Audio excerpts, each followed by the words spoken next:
Bueno, bueno, ahora sí, oficialmente. Buenas noches a todos, ¿verdad? Bienvenidos a todos y cada uno de los que están conectados con nosotros esta noche. Les agradecemos por conectarse una vez más. Gracias por acompañarnos, ¿verdad? Con nuestra campaña de Forever Wild. Mi nombre es Carla Montalvo, soy la coordinadora de los grupos de Roots and Shoots de Puerto Rico. Y esta noche como invitado vamos a tener al doctor Alejandro Ortega desde México, que nos va a estar hablando sobre la conservación de los manatíes. Para hablar un poquito del doctor Alejandro y presentarlo, ¿verdad? El doctor Alejandro Ortega es investigador y profesor del Departamento de Conservación de la Biodiversidad del Colegio de la Frontera Sur, Unidad de Chiapas. Posee una licenciatura en Biología de la Universidad Veracruzana de México, una maestría en Manejo de Vida Silvestre del Instituto de Ecología de México y un doctorado en Planificación y Evaluación de Programas de Conservación de la Universidad de Queensland de Australia. Es investigador titular del Colegio de la Frontera Sur desde febrero de 2013. Tiene más de 20 años de experiencia en proyectos de investigación y conservación de especies y ecosistemas amenazados en el sureste de México. Ha realizado estancias de trabajo en Estados Unidos, Belice, Puerto Rico, Brasil y Australia.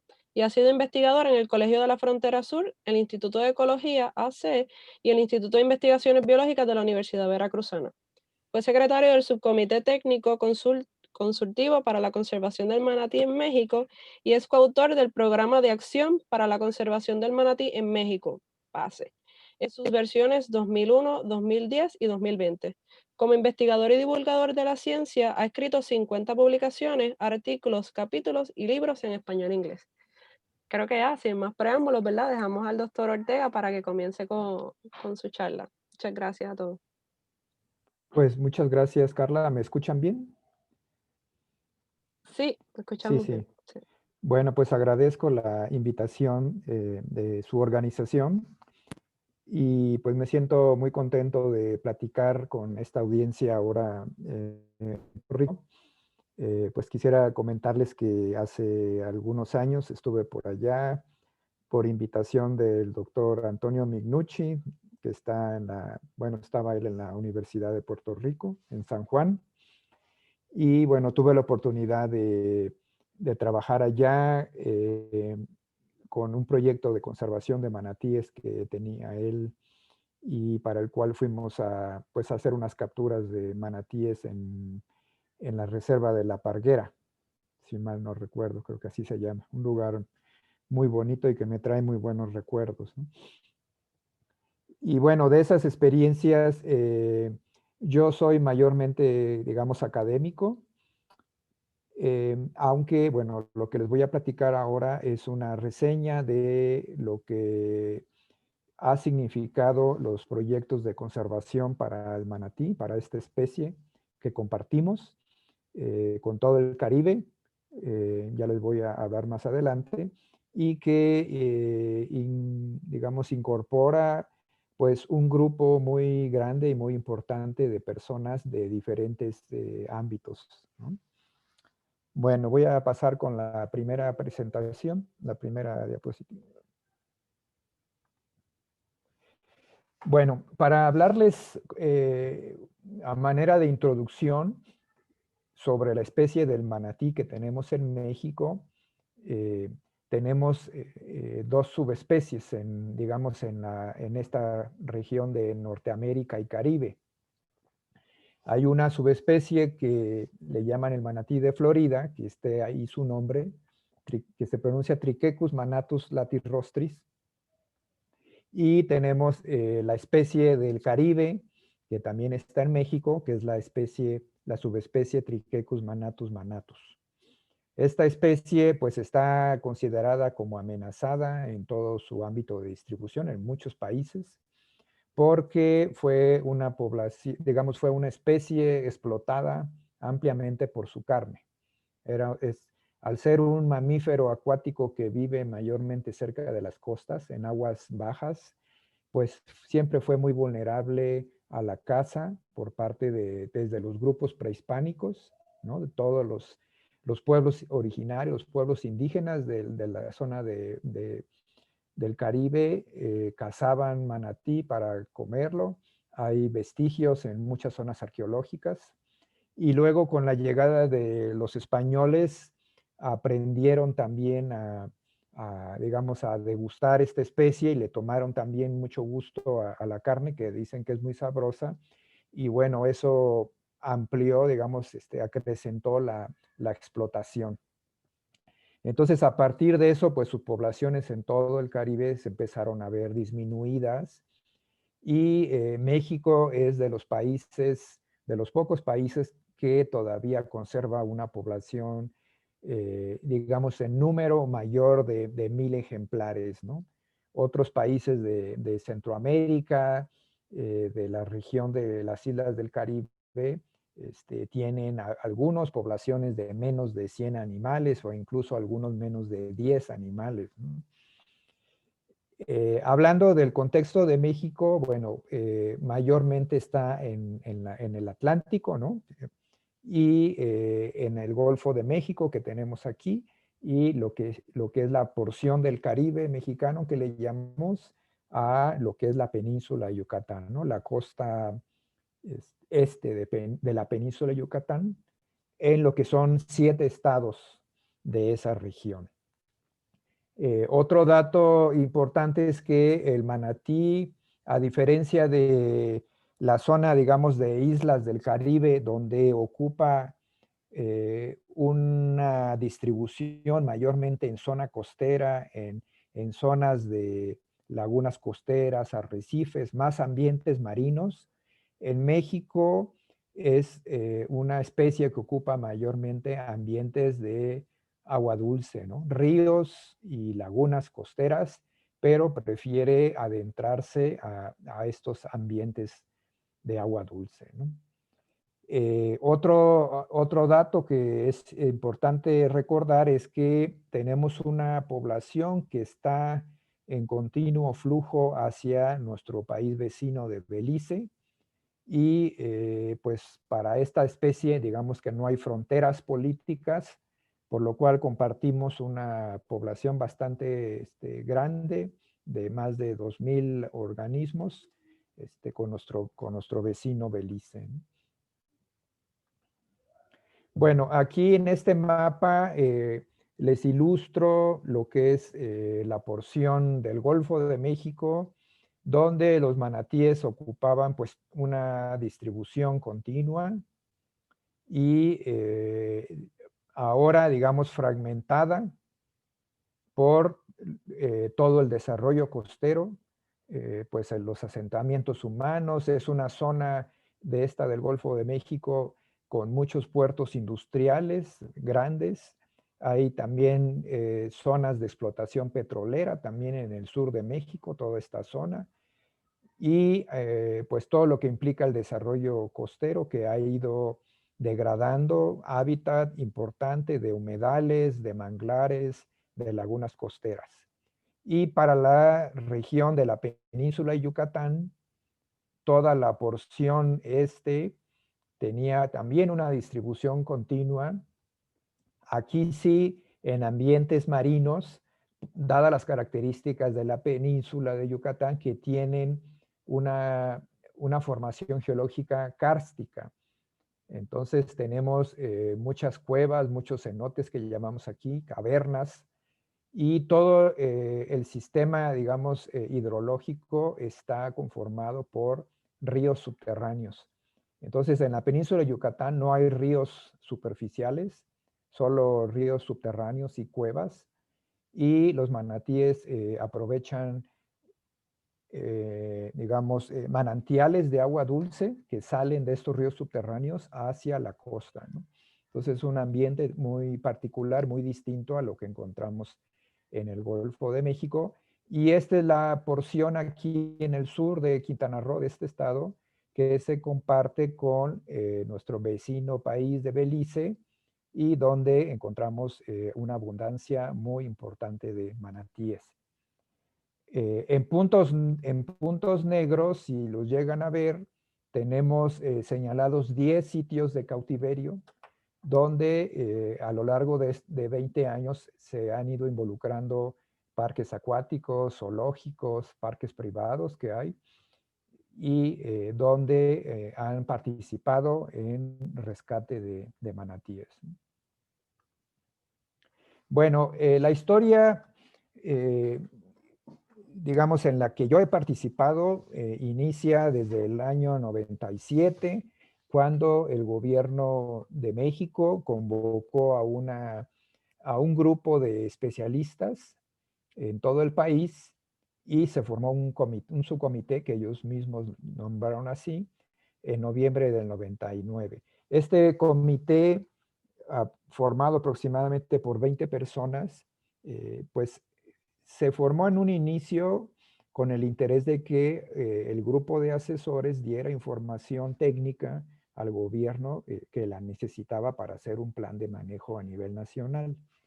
Entonces, fuimos convocados especialistas de estos estados donde se distribuye el manatí en México, y había ahí ecólogos, biólogos, veterinarios que trabajaban también con la especie, mayormente, digamos, investigadores, pero también había personas que trabajaban en médicos, que trabajaban en parques y acuarios, y que, bueno, se sumaron a esta iniciativa. Pues tuvimos varias reuniones durante estos años, del 99, ¿no? El año 2000, 2001, y este grupo empezó a trabajar en un manejo a nivel nacional, que era una guía técnica para dar recomendaciones al gobierno sobre las preocupaciones más importantes para la conservación de esta especie, y además de las medidas más urgentes o prioritarias en las que el gobierno debería invertir, ¿no?, su tiempo, su trabajo y dinero para recuperar esta especie, ¿no? Bueno, una serie de instituciones aquí, bueno, nada más quiero mostrar un gran número de instituciones que se sumaron a esta iniciativa de manera voluntaria, centros académicos, parques privados, que tenemos muchos en México, con fauna silvestre, parques acuáticos, áreas marinas que están dentro del Sistema Nacional de Áreas Protegidas, que también administra el Gobierno Federal de México, otras dependencias de gobierno, la Semarnat es la Secretaría de Medio Ambiente aquí en México, y la CONAM es la Comisión de Áreas Protegidas de México. Entonces, son, digamos, las instancias principales encargadas de vigilar y de administrar la fauna silvestre de México, y algunas ONGs que se sumaron en aquellos años, también interesadas en participar en la conservación de esta especie, y los primeros grupos, digamos, civiles que teníamos, cooperativas de pescadores, algunos otros grupos de voluntarios que se fueron sumando poco a poco. Los objetivos de este grupo de trabajo, que era técnico, pues principalmente era fungir como órgano de consulta, ¿no?, para dar asesoría técnica al gobierno de México y desarrollar lo que era la estrategia nacional, que básicamente era un plan de manejo, ¿no? Facilitar coordinación entre todos los actores y promover la protección del manatí, ¿no? En aquellos años, pues nosotros estábamos muy entusiasmados de formar este grupo, de tener por primera vez un grupo técnico que reuniera a todos los especialistas del país, toda la gente que estuviera trabajando con los manatíes, y que pudiéramos trabajar de manera conjunta, compartir recursos, compartir conocimiento, compartir capacidades, ¿no? Y eso pues nos daba mucho entusiasmo. Este es como el organigrama de lo que es la institución que es Semarnat, quien administra los recursos naturales de México, y las instancias con las cuales digamos, se coordinaba para llevar a cabo estrategias de recuperación no solo para manatí, sino otras especies que también están en peligro de extinción. Y bueno, nosotros estábamos aquí en el comité técnico formado pues por diferentes actores, ¿no? Como ya les platiqué. Todo esto, digamos que nos daba mucho entusiasmo. Sin embargo, nos dimos cuenta que al pasar 2 o 3 años, nos dimos cuenta que el gobierno estaba muy limitado en financiamiento para, digamos, no esperábamos que llegara un financiamiento desde el gobierno para llevar a cabo el plan de manejo que ya habíamos hecho. Y después de muchas pláticas y reuniones, pues nos dijeron que no había un presupuesto para poder llevar a cabo ese plan de manejo. Entonces, nos dimos cuenta que entre todas las organizaciones, pues teníamos que buscar financiamiento, teníamos que nosotros mismos equiparnos, capacitarnos y llevar a cabo todo el trabajo de manera voluntaria. Y bueno, así es la historia, digamos, de los primeros 10 años en los que se hizo el plan de manejo, que es este librito que está aquí, fue la primera versión del 2001. Y bueno, también fue un documento importante porque por primera vez había un diagnóstico a nivel nacional de cómo estaba la especie, en qué estados estaba distribuido, las principales amenazas y las estrategias importantes para pues, ayudar a la conservación, ¿no? de esta especie y su hábitat. Los objetivos de este plan de manejo principalmente era, bueno, la recuperación de poblaciones silvestres que estaban muy amenazadas y todavía en aquellos años, estoy hablando del 2001, existía la caza de manatí en todo el Golfo de México y en algunas regiones del Caribe, ¿no? Se seguían cazando en algunas comunidades para aprovechar la carne, la grasa, ¿no? Que también se utiliza como la manteca del cerdo. Y, digamos, no una caza de gran magnitud, pero sí varios eventos al año en varios sitios que, bueno, todavía eran preocupantes, ¿no? Para eso, bueno, se propusieron 6 líneas de trabajo y se definieron objetivos para llevar a cabo este programa de recuperación. Se hizo una regionalización porque el Golfo de México es una región muy grande. Estamos hablando de más de 3,000 kilómetros de línea costera y, bueno, pues muchas zonas, digamos, no están habitadas y se requiere pues una capacidad de trabajo muy amplia, bien coordinada para poder cubrir toda la región de distribución de la especie. Entonces empezamos a hacer esta regionalización y ver las capacidades que había de trabajo en cada una de estas regiones, ¿no? Ver las instituciones, los recursos financieros, los recursos humanos, y de ahí coordinar una estrategia central para llevar a cabo acciones prioritarias. Digamos, estas manchas en color violeta son las áreas donde se ha registrado el manatí en la última década y como ven, pues es una distribución ya fragmentada, ¿no? Ya no es una distribución continua por la pérdida de hábitat que ha habido y pues en algunas zonas como esta del norte del Golfo de México, que ya colinda con Estados Unidos, la información es muy pobre y también, digamos, esta zona del sur de Estados Unidos, aquí en Texas, que tenemos frontera, se considera una zona que pudiera ser de vínculo entre la subpoblación de Florida y la subpoblación de México, pero no se han hecho estudios detallados, entonces hay muy poca información, ¿no? Bueno, esta es la regionalización que hicimos para el Golfo de México, ¿no? Primero la parte norte, que les comentaba, que colinda con Estados Unidos. Luego el sur del Golfo de México, donde están estos sistemas de ríos y lagunas muy grandes y de donde se considera que hay una distribución muy amplia de manatíes.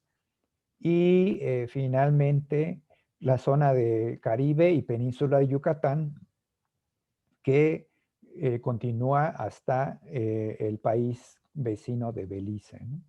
Esta regionalización pues, nos sirvió para identificar amenazas principales, ¿no?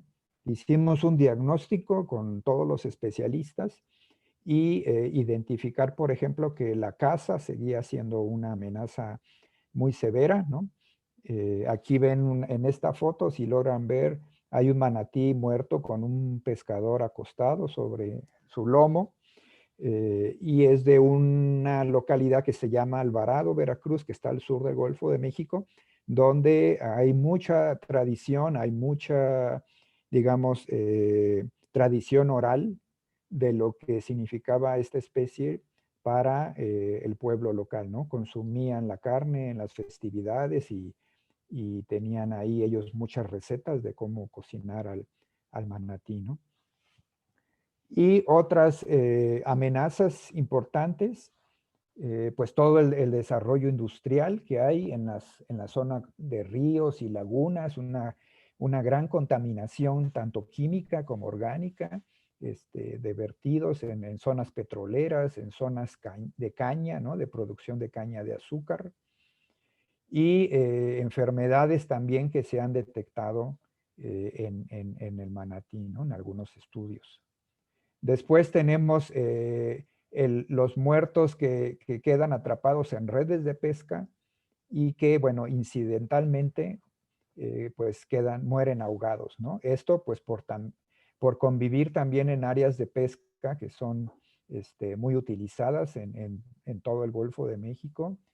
Y también hay otro fenómeno de que algunas lagunas en época de sequía se interrumpe el flujo, digamos, con los ríos principales y los manatíes quedan aislados en estas lagunas, y durante la época de calor y cuando la evaporación es muy grande, las lagunas llegan casi a desecarse y los manatíes quedan ahí varados o algunos a veces mueren en este tiempo, ¿no?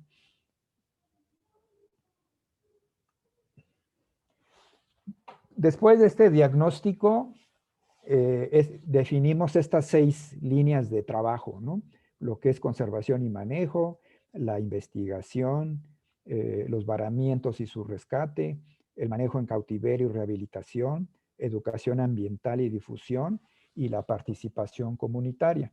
Y bueno, en el grupo de trabajo, subcomité, nosotros nos dividimos de acuerdo a nuestras habilidades, a nuestras disciplinas, y apoyábamos, en el caso de los académicos, pues apoyábamos mayormente en temas de investigación, pero también apoyábamos en el manejo en cautiverio o apoyábamos a la gente de educación ambiental. Y los de, digamos, personas con buena preparación en temas de educación ambiental, pues también ellos desarrollaron estrategias a nivel nacional, y también la participación comunitaria, que poco a poco fuimos involucrando personas que viven en todo el Golfo de México y Caribe a que trabajaran y se sumaran en estos esfuerzos, ¿no? En conservación y manejo, bueno, pues trabajar muy de cerca con áreas protegidas, todo el personal del gobierno que protege ecosistemas acuáticos. Esta fotografía es una escultura que se hizo en la región del Caribe, en la ciudad de Chetumal, pues para de alguna manera tener un impacto, ¿no? En la población de esa ciudad. Y en proyectos de investigación, pues se hicieron estudios de comportamiento, de distribución, animales marcados con un transmisor que se puede detectar por satélite, y también unos conteos de animales que se hace desde avioneta por toda la franja costera, y estos trabajos se hicieron mayormente en la península de Yucatán. Además de estudios biológicos, estudios médicos, de parásitos, de enfermedades, de ecología de la alimentación, ecología del comportamiento, toda una serie de trabajos que se han publicado por un grupo de colegas que están en varias instituciones. Llevar un monitoreo de mortandad de animales, ¿no? Saber que hay una alta mortalidad de crías, ya sea porque cazan a la madre y quedan los animales huérfanos o en esta incidencia de que quedan atrapados en redes de pesca, pues también se separan la madre del hijo y encontrábamos pues un número de, digamos, unos 3 o 4 casos de animales huérfanos al año. Parte de ese trabajo era rescatar esos animales huérfanos o animales heridos y llevarlos a los parques y acuarios donde se les daba una rehabilitación a los animales.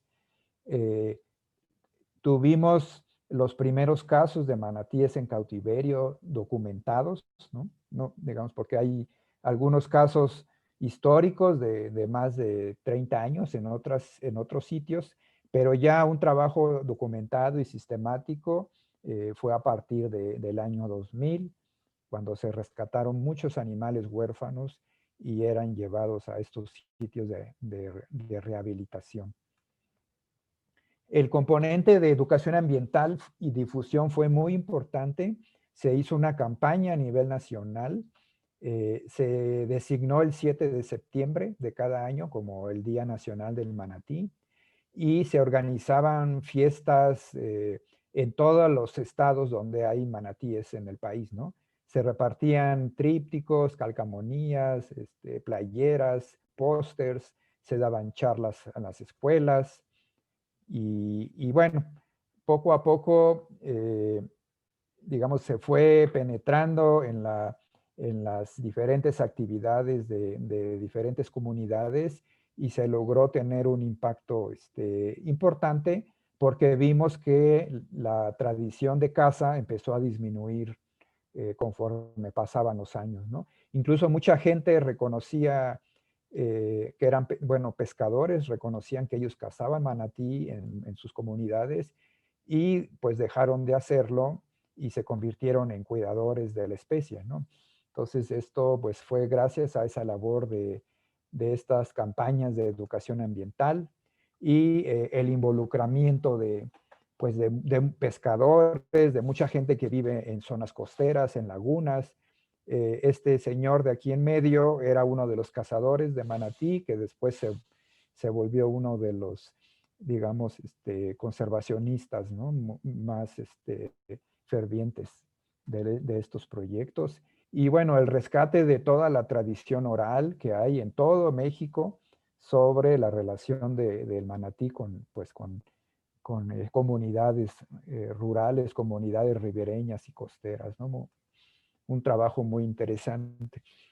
Pues de los proyectos hay digamos que se dividió en un gran número de actividades, proyectos de investigación, la campaña de educación ambiental, la red de varamientos para atender animales huérfanos y heridos, y mantener una comunicación y una gestión estrecha de este grupo de trabajo. Manteníamos nosotros reuniones anuales, ¿no? Una reunión anual para compartir nuestros avances, nuestros logros, compartir toda la información con todo este comité, ¿no? Interesante, por ejemplo, algunos trabajos que hicimos en el Golfo de México para ver análisis de hábitat y también dar recomendaciones a los gobiernos, digamos, de las provincias y al gobierno federal de declarar áreas protegidas, declarar sitios de conservación para el manatí, sitios Ramsar, también se hizo en esta región que es el sistema lagunar de Alvarado, Veracruz, y un sitio muy importante, uno de los humedales más grandes de México, ¿no? Que tiene más de 300,000 hectáreas de humedales costeros. En la zona muy cercana de ahí, en la zona de Tabasco, pues en participación con universidades, estudiantes desde licenciatura, maestría y doctorado, pues llevaban a cabo sus tesis, ¿no? Sus trabajos de investigación, a la par de actividades de educación ambiental y de la participación en la red de varamientos, ¿no? Ellos, por ejemplo, trabajaban con los pescadores para ayudar a rescatar animales en sus redes. Encontrábamos también cadáveres de manatíes de alguna manera con cortes, ¿no? Con cortes en el dorso o en el vientre para pues sacar, aprovechar la carne. Entonces, pues se hacían monitoreos. Más que nada, más que hacer un monitoreo a nivel gubernamental, era un monitoreo a nivel comunitario. Se invitó a gente que ellos mismos fueran cuidadores de sus áreas de distribución y gracias a eso pues se podía tener una mayor cobertura y una mayor penetración, porque el gobierno en sí pues no tiene personal para poder vigilar todas las áreas de humedales del país, ¿no?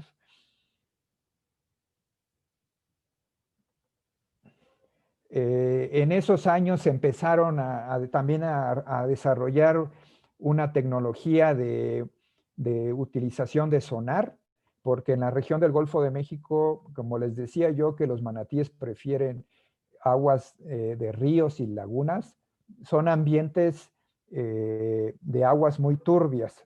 Es imposible ver manatíes ahí. Entonces se empezó a utilizar hidrófonos como micrófonos que se meten en el agua para percibir distintos sonidos y frecuencias, y, y también el sonar que se usa, bueno, mayormente en la pesca, lo empezaron a utilizar para detectar manatíes bajo el agua, ¿no? En esas condiciones. Entonces es digamos, un método que no se había empleado ampliamente en esta región de México y del Caribe, y bueno, se hicieron estos primeros trabajos que también están publicados. Pues los estudios clínicos, médicos, sobre enfermedades, parásitos, genética, también se han publicado estudios genéticos para determinar la relación del manatí de México con su pariente en Florida y su pariente más cercano, digamos, los de Belice y los de las islas también del Caribe, ¿no?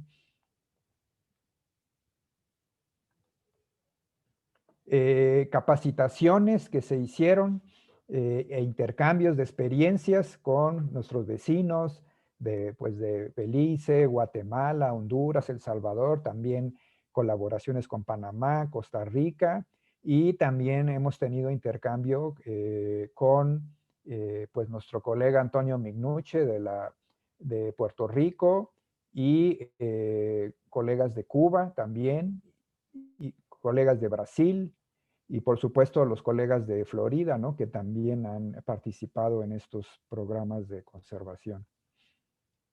En Chiapas es una provincia que, aunque no colinda al Golfo de México, tiene un sistema lagunar importante y ahí pues también se llevaban a cabo actividades que tenían que ver con la educación, con la investigación, con el manejo en cautiverio, el rescate de animales también en la red de varamientos, la creación de áreas protegidas.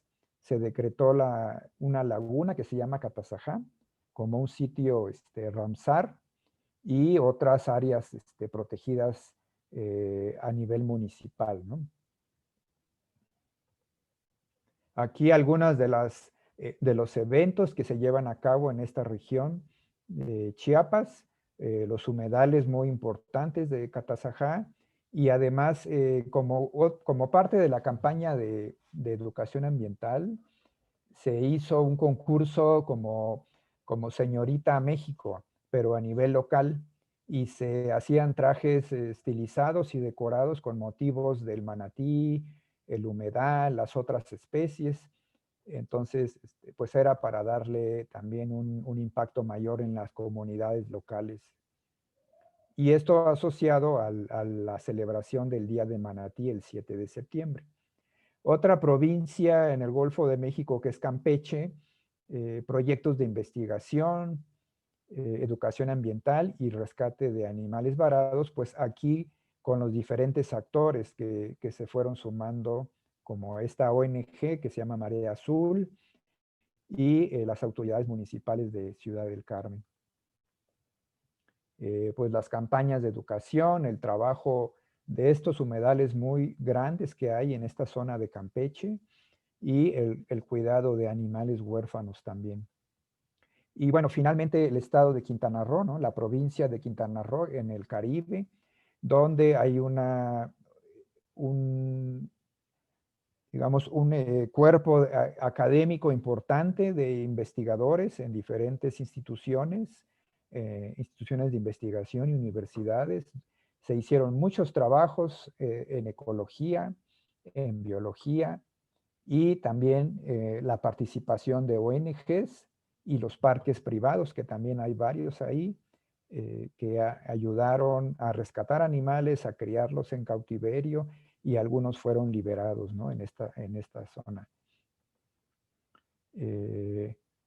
Esta es la zona relativamente más estudiada del país, la costa este de Quintana Roo, de la península Yucatán, porque hay más capacidad académica y también una capacidad de estos parques privados que han financiado proyectos importantes y también se ha tenido colaboración con el gobierno de Belice para llevar un monitoreo muy continuo en los últimos años a través de financiamiento de proyectos internacionales y los proyectos de telemetría que se han hecho entre México y Belice, ¿no?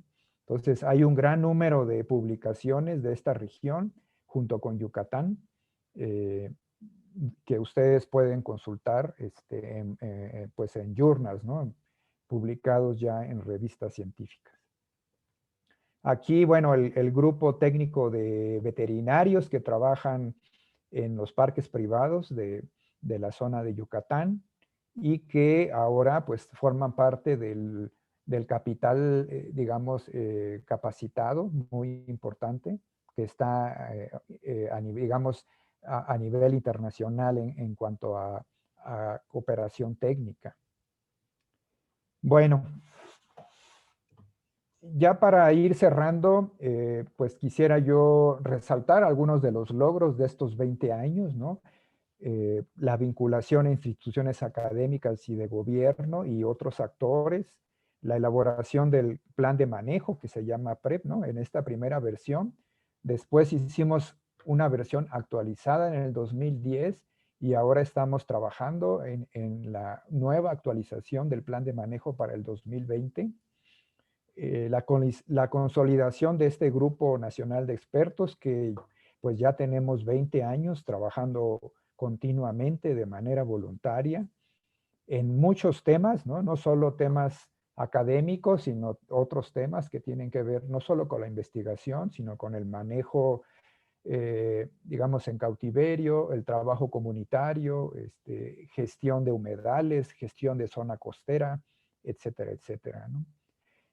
La reproducción en cautiverio se logró por primera vez en México, ya documentada, y ahora, bueno, han nacido crías en cautiverio en muchos sitios. La designación de áreas protegidas nuevas para proteger a la especie y el reconocimiento de este grupo técnico en los 3 niveles de gobierno para toma de decisiones, que finalmente fue la idea original de este planteamiento y de alguna manera se ha ido teniendo un reconocimiento al paso de los años, ¿no? Otros logros, el Día Nacional del Manatí, que es el 7 de septiembre, el cambio de percepción de varias comunidades rurales que cazaban manatí y que ahora se volvieron protectores de la especie, el involucramiento de diversos grupos sociales, tenemos cooperativas de pescadores, grupos comunitarios en muchas áreas participando con nosotros. El grupo de especialistas de sirenios de la Unión para la Conservación Naturaleza, tenemos miembros activos de nuestro comité en digamos, la IUCN. y el intercambio de experiencias con otros países, ¿no? Tanto a nivel nacional como internacional. Tenemos muy buena colaboración con todos los países del Caribe y Sudamérica. Y la formación de recursos humanos, tenemos un gran número de estudiantes que han participado en estos proyectos y que han hecho sus tesis de licenciatura, de maestría y de doctorado. Y bueno, es una oportunidad continua de formar cada año nuevos grupos de jóvenes, ¿no?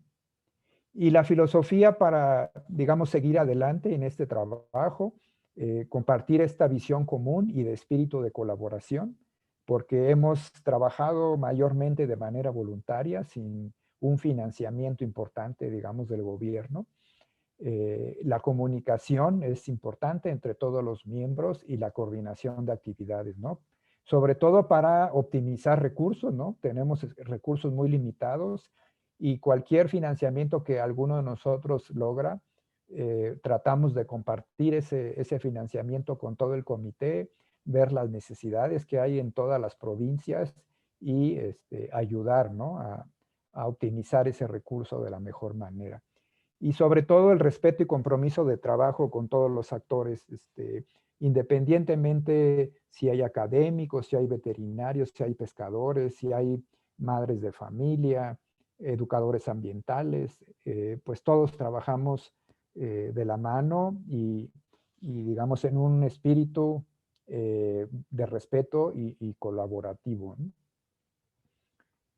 Bueno, pues tenemos una comunicación abierta, la capacitación, esto ya lo dije, la optimización de recursos y reflexiones permanentes del trabajo realizado, ¿no? A veces eh, los investigadores están muy ensimismados en la investigación científica, pero tratamos de siempre estar en esta reflexión de que a veces hay otras prioridades que atender más allá de la academia y que tenemos que trabajar hombro con otros actores y resolver problemas pues a nivel de país, ¿no? Porque son muchos.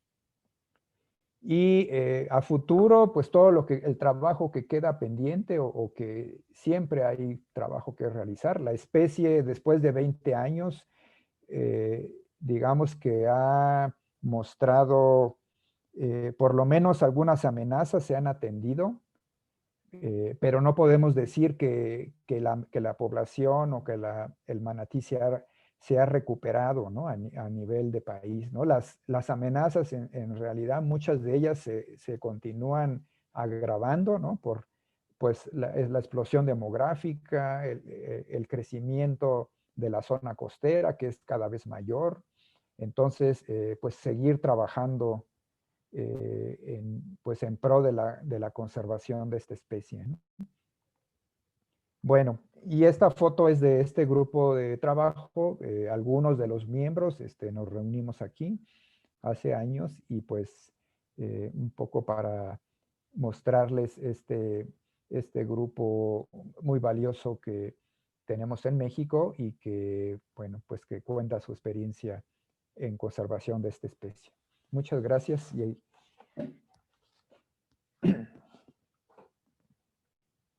voy a dejar de compartir, ¿verdad?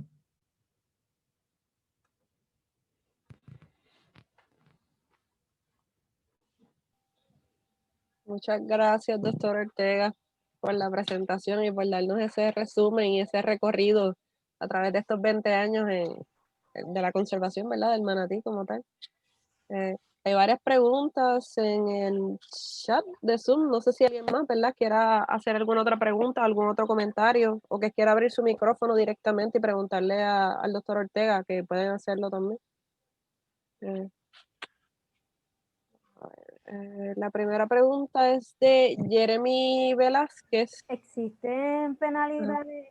Ay, disculpa. No, adelante, Beatriz. ¿Existen penalidades a las personas que aún continúan pescando la especie? Bueno, por ley sí hay penalidades de multas y si son reincidentes hasta la cárcel. Pero digamos, bueno, no tenemos registros de que alguien haya sido sancionado. Algunas localidades o alguna gente que solía cazar, pues sí fueron las autoridades, digamos la policía, a llamarles la atención y les se hicieron una advertencia. Y bueno, mucha gente, pues a partir de ese incidente se corrió la voz en muchas otras zonas donde cazaban manatíes y ya sirvió como para prevenir y que dejaran de hacerlo. Pero sí, por ley, sí hay multas y cárcel por cazar al manatí.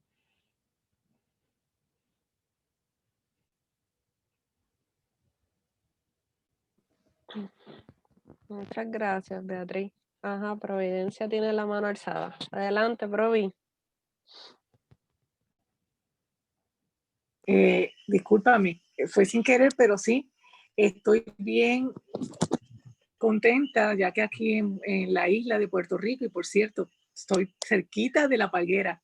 Así que, doctor Alejandro, cuando habló de La Palguera, la bioluminiscencia, los manatíes en Aguada, me tocó ayudar y de noche, que pues tenían que estar armados. Obviamente, aquí en Puerto Rico, la gente no mata a los manatíes, pero sí los matan de otras maneras, que es con los jet skis, con las lanchas, a todo lo que da.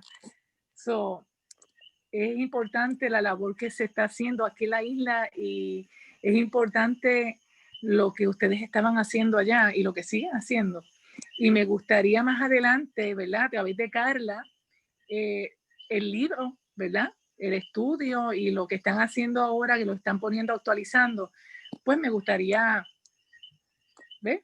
leerlo, verlo, a ver cómo lo quiero para ponerme al día. Muchas gracias y de verdad muy bueno lo que están haciendo y gracias por la información. Gracias, Providencia. Y bueno, el libro, el primer plan de manejo y el de 2010, ahí están disponibles en internet. Y hay una actualización del 2008 que en realidad más bien fue una reedición, pero están todos disponibles o si no yo se los puedo facilitar a través de Carla. Y yo creo que a principios del año que viene saldrá la actualización del plan de manejo del 2020, ¿no? Uh-huh. Gracias. Muchas gracias. Entiendo que teníamos una pregunta en el chat, entiendo que era de Jeremy, si no mal no recuerdo, que él quería preguntar la diferencia entre las dos especies de manatíes. ¿Me corrigen si Bueno, la pregunta? No sé si todo bien. Sí. Bueno, estamos hablando de, físicamente son animales muy similares y las diferencias en realidad se empezaron a detectar por ciertas características del sistema óseo, ¿no? El esqueleto. Antes de que se desarrollaran las pruebas moleculares ahora tan finas que hay, hubo un especialista en taxonomía que empezó a revisar y comparar cráneos, esqueletos y encontró pequeñas diferencias. Pero a nivel morfológico son muy parecidos, es difícil poder distinguir, aunque en realidad las especies no se ha podido detectar si conviven, digamos, en esta parte del Golfo de México, aunque sí se han documentado viajes, por ejemplo, de animales de Florida a Cuba. Entonces, se sospecha de que es posible de que los animales puedan realizar viajes a través de toda la región del Caribe, ¿no? Pero físicamente son muy parecidos, ¿no? Uh-huh. Pues gracias. Tengo aquí una pregunta de Rosalina Alvarado, son varias que ella ha ido realizando. La primera dice, ¿qué generó el interés del gobierno en elaborar esta iniciativa? Bueno, estamos hablando del año 97, cuando hubo por primera vez un interés en hacer proyectos de conservación para especies en riesgo. Y así como convocaron al grupo de especialistas en manatí, pues se hicieron grupos de trabajo para otras especies, ¿no? Aves, mamíferos, reptiles, para plantas también. Digamos que fue ese primer paso y también quizás fue motivado por una presión de otras organizaciones internacionales como IUCN y CITES que presionaron y bueno, el gobierno hizo esos primeros planes de manejo. Lo que no se pudo concretar pues fue el financiamiento, ¿no? Quedó en esta idea de tener grupos de especialistas, tener un plan de manejo, pero no había un financiamiento específico para todos estos programas y finalmente los grupos de trabajo que hicimos, entre todos hicimos el trabajo de manera voluntaria, ¿no? Pero digamos que fue un paso importante para la conservación de especies en riesgo en México, ¿no? ¿Qué interés, si alguno, ha mostrado Estados Unidos en crear alianzas para colaborar?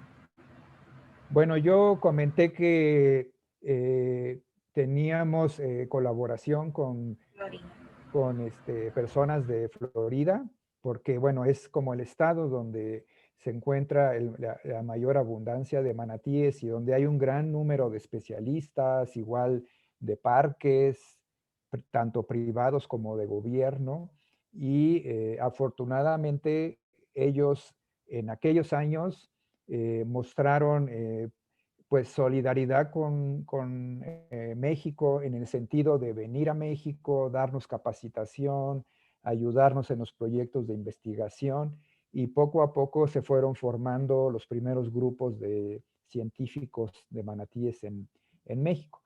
Y también tuvimos oportunidad de ser invitados a hacer estancias allá de entrenamiento en Florida y pues conocer todos los proyectos, las técnicas de investigación.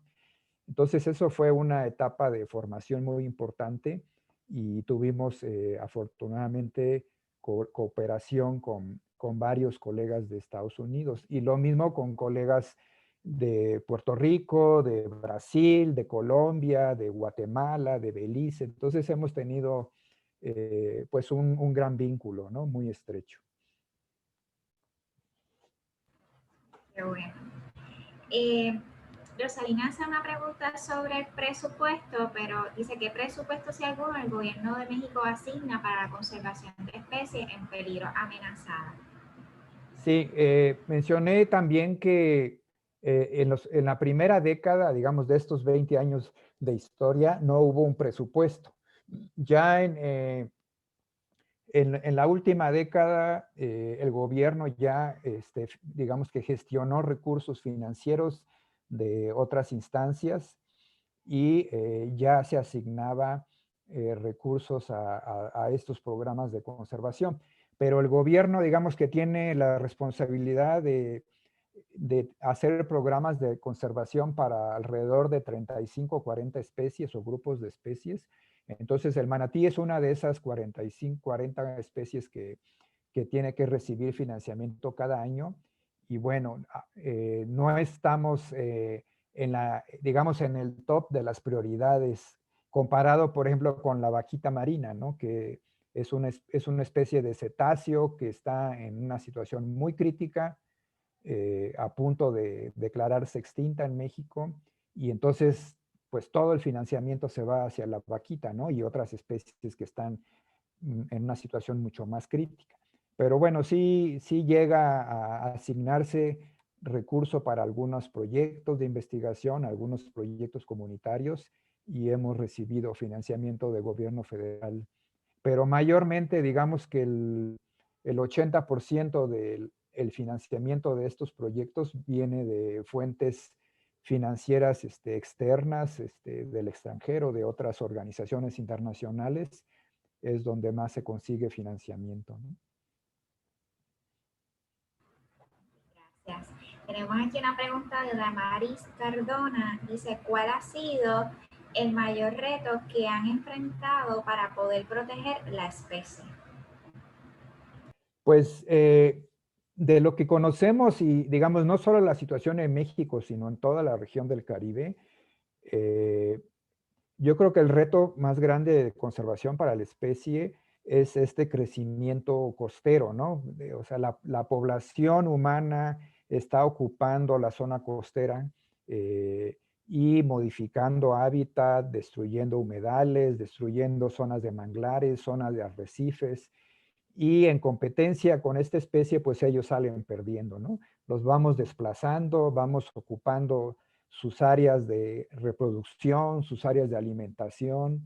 Entonces, pues ellos sufren, ¿no? Ese estrés de no poder tener áreas tranquilas en las cuales están bajo presión, pues de lanchas, de lo que ustedes comentaban, ¿no? Los jet skis, los botes que van a gran velocidad, las redes de pesca, los barcos que llevan petróleo, etcétera, etcétera. Entonces, y eso es una amenaza que está creciendo cada vez más y más. Entonces, es muy difícil trabajar programas de conservación cuando todo lo que significa el desarrollo va hacia otra línea diferente, en una ruta distinta a la que uno quisiera que pudiéramos crecer, ¿no? Como población humana, ¿no? Entonces, pero bueno, eso es un problema común para creo que la mayoría de las especies en riesgo que hay en este planeta, ¿no?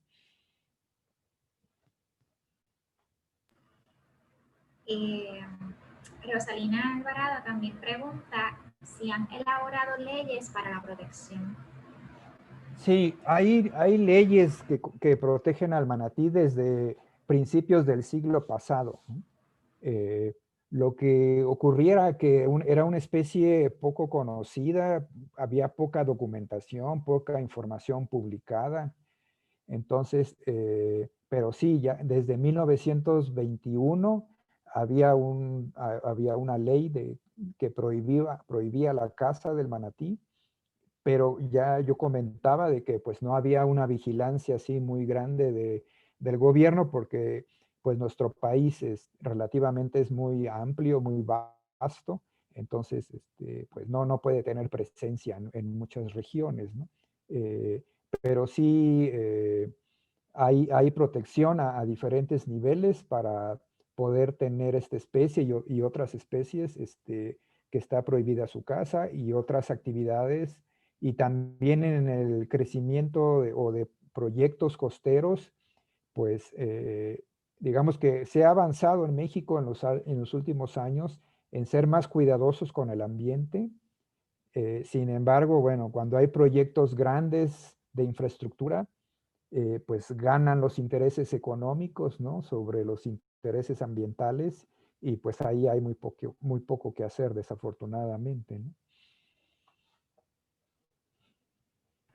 Sí, en eso concuerdo.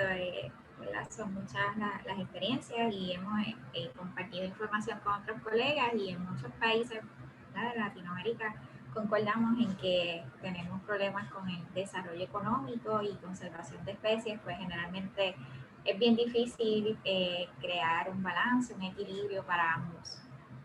Así que eso es un reto a Sí. nivel ambiental. Gracias, doctora Alejandra. Estamos muy agradecidos por conectarse, por a esta hora, ¿verdad? Por darnos su charla. No sé si alguien más. Mira, aquí Rosalina nos pregunta qué condiciones. Discúlpame, Carla. ¿Qué condiciones han presentado los manatíes que ha representado un reto? Bueno, hasta ahorita digamos, a nivel nacional, pues ha habido casos, lo que generalmente se detecta cuando se encuentran animales muertos, pues se hace una necropsia, se toman muestras y bueno, se encuentran parásitos, o alguna infección, ¿no? Gastrointestinal es lo más común. En el año 2018 hubo una mortandad como de 40 o 50 manatíes en el estado de Tabasco y se hicieron estudios a nivel clínico y hasta ahora, bueno, no se tiene digamos, una identificación conclusiva de lo que llevó a la muerte de este gran número de animales, pero se combinaron, según los especialistas que hicieron los estudios, se combinaron varios factores, ¿no? Digamos, el estrés de los organismos a los altos niveles de contaminación que hay en esos ríos y posiblemente un crecimiento de algas también asociado. Y bueno, la temporada de secas que también causa un estrés alimenticio en los organismos. Y bueno, todos estos factores combinados causaron esta mortalidad grande que digamos es excepcional en lo que hemos documentado nosotros en muchos años, ¿no? Pero no hemos tenido mortalidades grandes como otras especies, ¿no? O como ocurre en delfines y eso que mueren cientos de manatíes, no tenemos un caso documentado así en México, ¿no? Y tenemos hasta ahora como 2 preguntitas más. Le preguntan a usted, doctor, ¿está monitoreando cómo el cambio climático está afectando a los manatíes?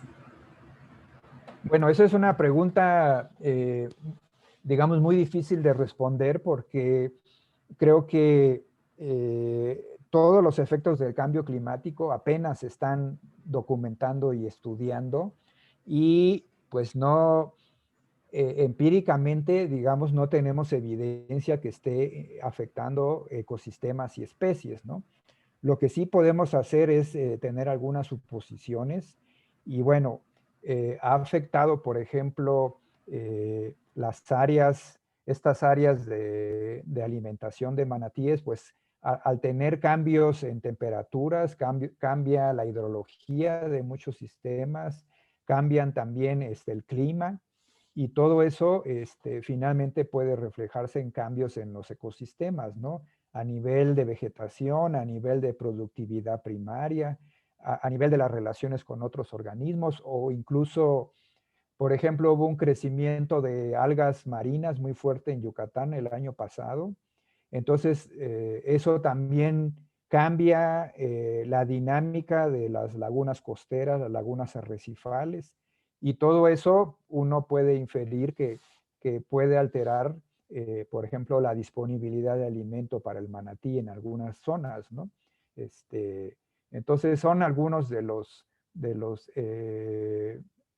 posibles impactos que nosotros anticipamos, ¿no? Para la especie. El cambio de temperatura en realidad no le afecta, ¿no? Porque el manatí es, digamos, mayormente de aguas cálidas. Pero sí cambios en la productividad primaria y la composición, sobre todo de su alimento, ¿no? Porque los manatíes son herbívoros, consumen pastos marinos, algas, y si esta dinámica cambia, pues sí, se afecta su alimentación, ¿no? Gracias. ¿Qué argumento utilizan para educar a los pescadores para que modifiquen sus acciones de pesca indiscriminada? Bueno, digamos, además de los materiales que yo comenté, ¿no? De hacer pósters y folletos y cuentos, hicimos, por ejemplo, un festival de rimas ahí en la zona de Alvarado. Hay tradición, creo que viene desde Cuba, de hacer rimas improvisadas. La gente, los trovadores hacen rimas improvisadas. Entonces, hacían un festival cada año y invitamos a estos trovadores a que hicieran rimas, por ejemplo, sobre el manatí, y hicieron unas cosas muy bellas ahí como tipo poemas, ¿no? Improvisados todas. Pero además participaron también en el rescate y el cuidado de crías huérfanas. Y creo que esto tuvo un impacto muy fuerte en ellos. El hecho de que tuvieran la oportunidad de cuidar a una cría, un animalito de 90 centímetros, darle la mamila, ¿no? El biberón que llamamos aquí, darle la leche y cuidarlo por varias semanas, eso tuvo un impacto muy grande en muchas comunidades costeras y gente que cazaba manatíes y para comer, ¿no? Entonces, en muchas áreas hubo oportunidad de llevar ese cuidado, invitar a la gente y sobre todo a los niños, había también un impacto muy fuerte sobre ellos. Entonces, ayudó mucho en las campañas de educación ambiental y de concientización. Buenas ideas, ¿verdad? Eh, Jeremy de las que nos pregunta, ¿es seguro nadar con manatíes?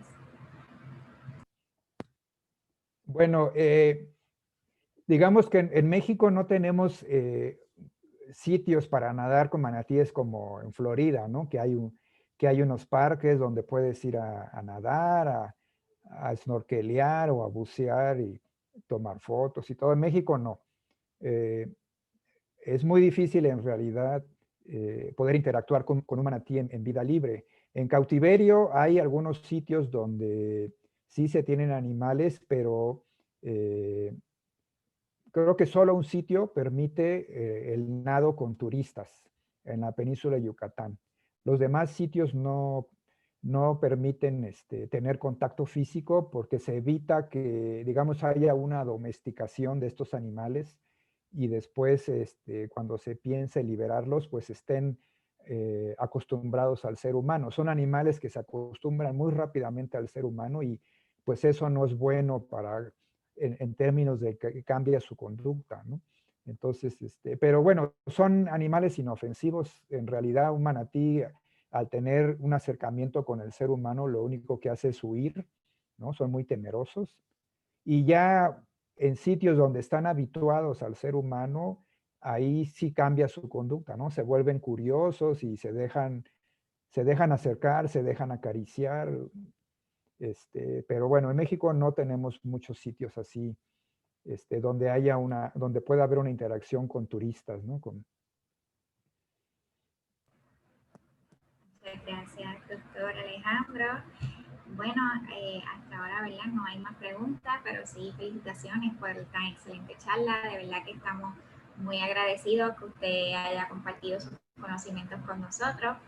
Queremos acordarle a los conferenciantes que deben llenar el enlace, ¿verdad?, para recibir la evaluación, recibir su certificado y si necesita horas de contacto verde, favor de indicarlo en los comentarios. Antes de dejarle la palabra a mi compañera Carla, les recordamos que mañana seguimos con nuestra campaña de Forever Wild. Mañana tendremos a las 7 de la noche Puerto Rico. Plásticos en el mar, una preocupación creciente, breve historia de la problemática y tendencias actuales, por Carlos Ota Lora de Colombia.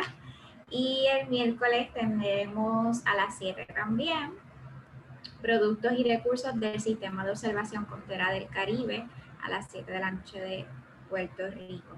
Así que no olviden inscribirse. Le dejo aquí el micrófono a mi compañera. Gracias, gracias. Antes de cualquier cosa, ¿verdad? Jeremy escribió en el chat, dice, entonces, si se encuentra con un manatí mientras hace snorkeling, ¿cuál sería la mejor manera de tratar con ellos? Bueno, decía yo que en vida silvestre es muy difícil tener un acercamiento con un manatí porque digamos que ellos pueden escuchar abajo del agua y incluso a varios metros, decenas de metros nos escuchan y lo que hacen es evadir, ¿no? Huir de la presencia humana.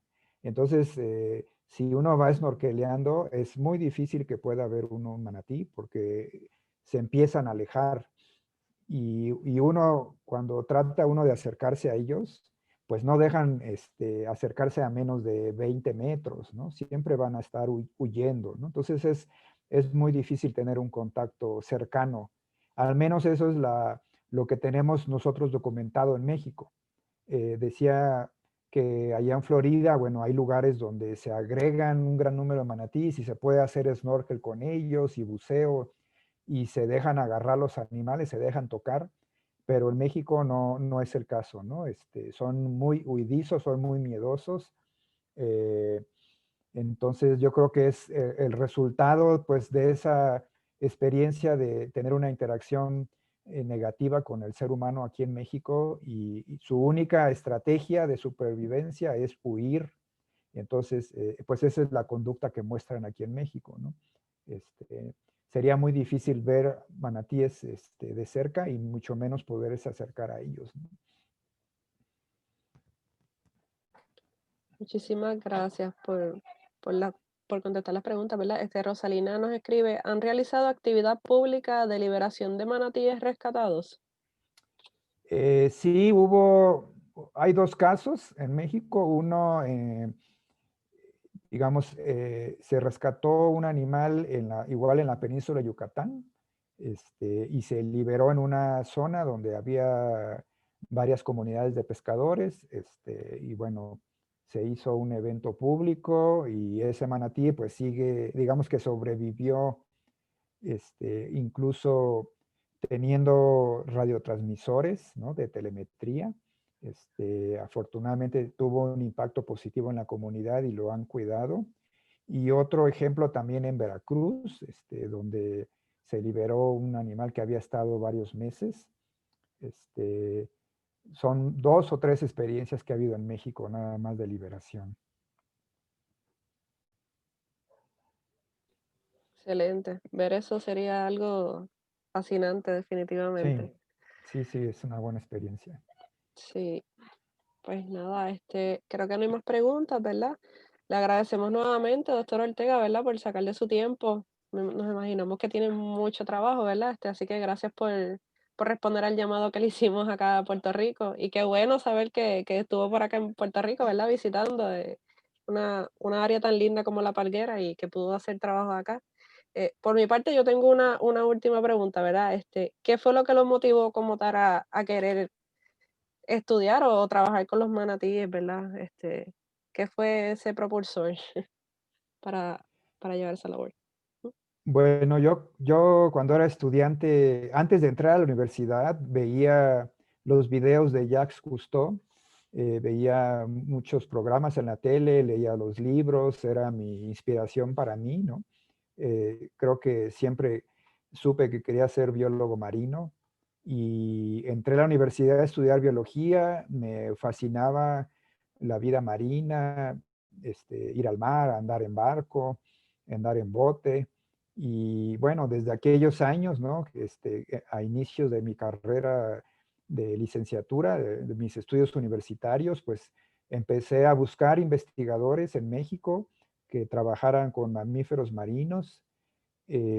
No había en la universidad donde yo estaba, no había profesores de esas disciplinas y busqué en otras universidades otros profesores que me pudieran ayudar. Afortunadamente encontré algunos investigadores en otras ciudades y ellos me fueron de alguna manera guiando hacia encontrar algunas oportunidades para luego hacer mi tesis de licenciatura y pudiera yo trabajar y desarrollarme en ese campo. Así fue que viajé de Veracruz a la península de Yucatán y un investigador muy querido que se llama Benjamín Morales, pues me recibió en aquellos años, me tomó como un estudiante y ahí empecé a hacer mi trabajo. Y además de vivir en la zona del Caribe, que es muy bella, acá en México también, digo también porque allá igual ustedes en Puerto Rico tienen áreas muy hermosas de la costa. Y bueno, yo estaba fascinado de poder vivir en la costa, en la zona del Caribe, trabajar con manatíes y bueno, fue una inspiración muy grande y una realización pues para aquellos años yo cuando era más joven y poder llevar a cabo ese sueño, ¿no? De ser biólogo marino y trabajar en pro de la conservación de muchas especies. Y bueno, pues ahí fueron los inicios de mi carrera hace más de 20 años, ¿no? Ujú. Pero bueno, es un camino que todos los estudiantes creo que llevamos a cabo. Tenemos sueños, empezamos la universidad con muchos sueños Y bueno, los desafíos siempre son grandes, hay muchos retos. Primero, cumplir con todo lo académico, pero también a veces las oportunidades no están ahí al alcance de la mano, hay que buscarlas en otros lados. A veces se va uno a otra ciudad a vivir y no hay becas, hay que estar un poco apretados del financiamiento, ¿no? Yo cuando me fui a Quintana Roo, al Caribe, no tenía beca, no tenía dinero, me fui con unos cuantos pesos en la bolsa y me puse a vender en un carro hot dogs en las noches. Así estuve varios meses para poder cubrir mis primeros meses de realización de mi tesis y afortunadamente después llegó una beca que ya me ayudó, me resolvió la vida. Pero bueno, son experiencias que uno recuerda con mucho cariño, ¿no? Y sobre todo cuando uno realiza los sueños, pues se siente uno pues muy, muy afortunado y orgulloso pues de haber logrado esos sueños y metas, ¿no? Entonces, pues es una experiencia para compartir con todos los jóvenes, ¿no? Que luchen por sus sueños y hagan todo lo imposible por lograrlos y sacar adelante sus sueños, ¿no? Exactamente, así mismo es. Como dice la compañera Leishla, querer es poder.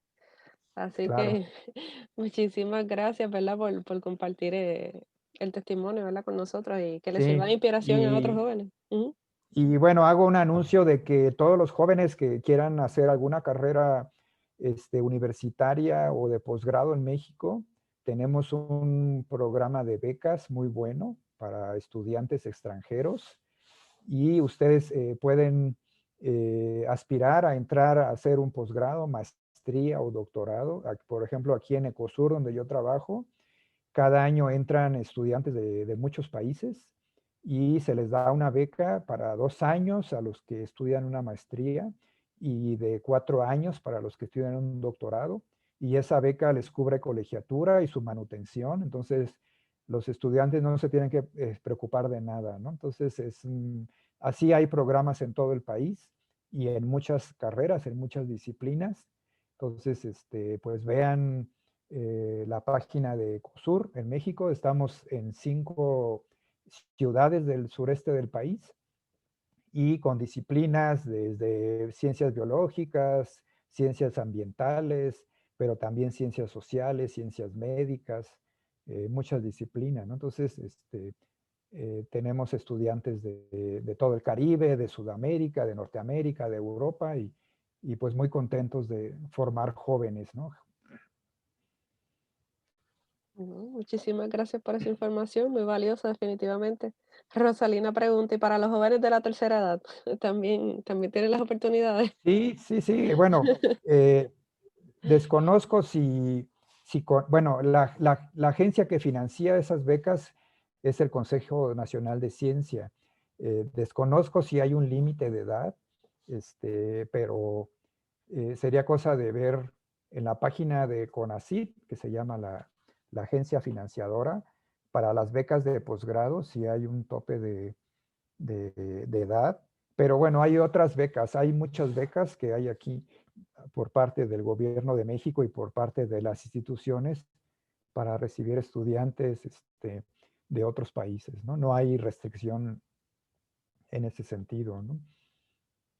Ok, sí, eso mismo quiere saber Jeremy. Él quiere saber dónde puede conseguir más información. No sé si podrá compartir los links o algo Sí, de la página. sí, la agencia, ahorita se las escribo en el chat, se llama CONACYT.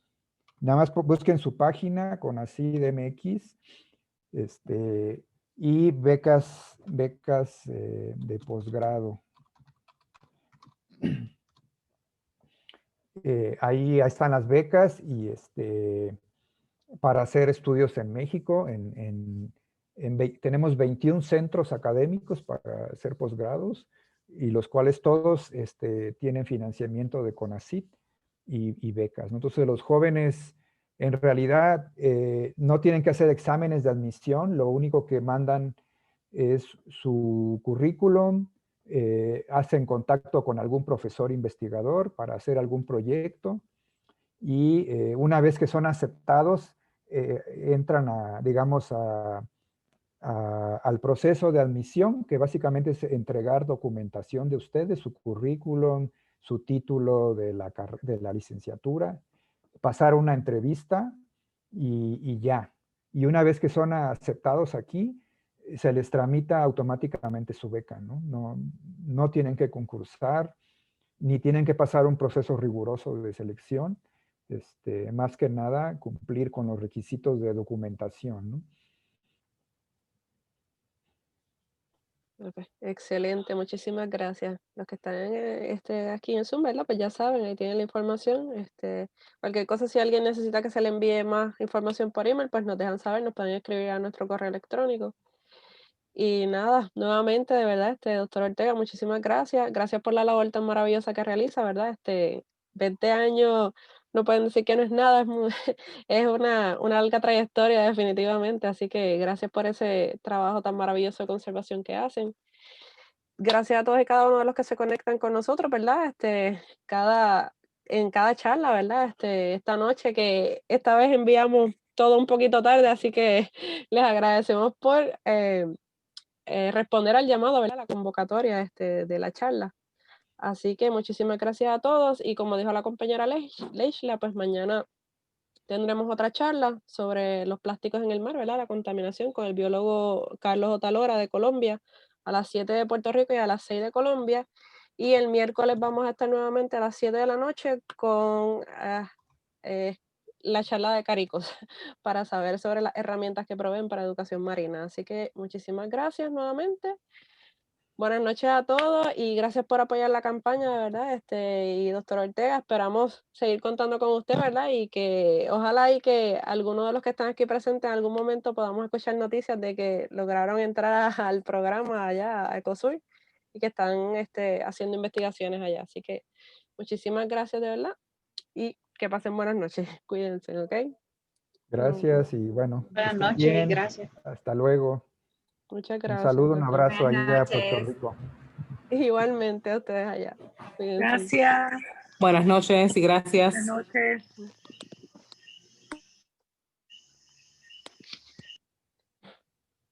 Mm-hmm.